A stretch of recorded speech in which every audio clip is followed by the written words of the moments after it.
For that. Good afternoon. My name is Danielle Boudreau. I am the agency rulemaking coordinator for the Department of State Lands and will be serving as today's hearing officer. Today is July 26, 2023, and the time is 2 p.m. The public rule hearing for Division 88, Rule 250 of Chapter 141 of the Oregon Administrative Rules is now in session and being recorded to maintain a permanent record. Joining me from the department are Brian Cochran, Real Property Policy Specialist. I'm Sean Zumwalt, property manager within the office. Amber McKernan, Real Property Program Manager. The purpose of this afternoon's meeting is twofold. We will begin with an overview of the rulemaking process, followed by a 15-minute information session and along with the Q&A and the public rule hearing for the administrative rule for the periodic closure for state-owned property on Crump Lake in Lake County. During the information session, Sean will present the proposed rule language and the need for the rule, which will be followed by a question and answer session. Once that is concluded, we will begin the public rule hearing. Please note that during the rule hearing, the department will not be answering any questions or responding to comments. This meeting will conclude when all participants who wish to comment have finished. Sounds good.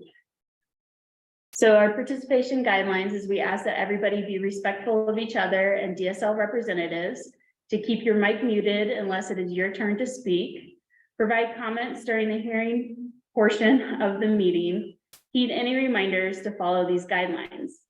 For technical support, please message us in the chat. And if you're online and asking questions about the proposed rulemaking, you'll use the raise hand feature, or if you're calling by phone, you'll dial *9. The rulemaking process. So once the beginning of the rulemaking process is we establish the need for rulemaking and the proposed rule language is drafted. The department then convenes a rulemaking advisory committee of which the draft rule language is reviewed and approved. The draft need for the rules, fiscal impact statement, and racial equity statement are reviewed and approved as well. Once that's concluded, a notice of proposed rulemaking is published by the Secretary of State in the Oregon Bulletin.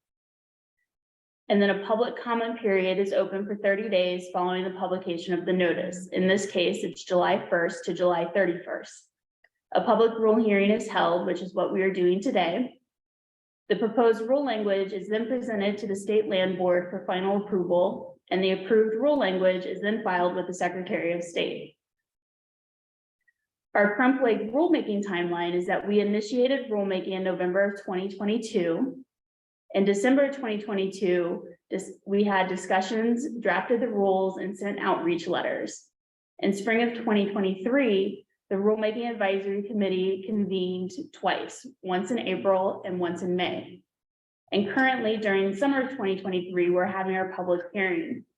We anticipate that the Land Board will consider the proposed rule in fall of 2023, and we anticipate the rule to be adopted in the winter of 2023 or early in 2024. And now Sean will talk about our draft rule language. Perfect, thank you, Danielle. Before going into that, I just want to talk about the need for the rule. There's been a history of issues with defacement and removal of cultural and archaeological resources over the years. So it stems back to 2014 when we first started doing our emergency closures of the lake. So when the lake dries up, folks come in there and they're taking stuff in massive amounts. So we wanted to put it into that. It's the reason for the rules. So I'll just go through our current rule proposal. It's going to be going forward. This is under 141-088-0250, the periodic closure for state-owned property on Crump Lake in Lake County.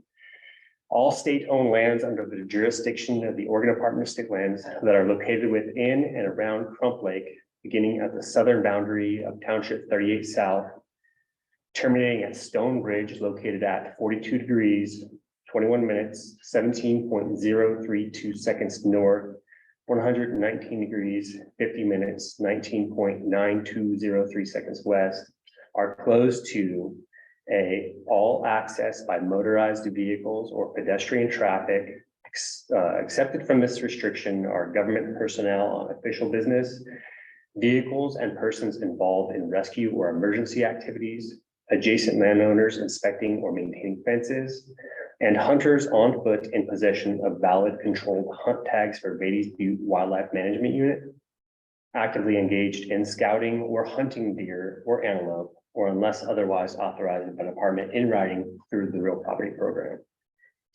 B, the collection, removal, defacement, or destruction of any archaeological site, objects, or artifacts, including arrowheads, as defined by ORS 358.9051A, unless otherwise authorized by the department in writing and consistent with permit issued by the State Historic Preservation Office under ORS 390.235. 2, the department will determine closure based on when the water is no longer touching the foundational rocks located along the parallel line of Turn Island, located at 119 degrees, 50 minutes, 38.6 seconds west. The department has sole discretion to determine when the water level meets the criteria for closure. The closure will be posted on all designated public access routes. Upon posting, the official closure through this rule becomes effective.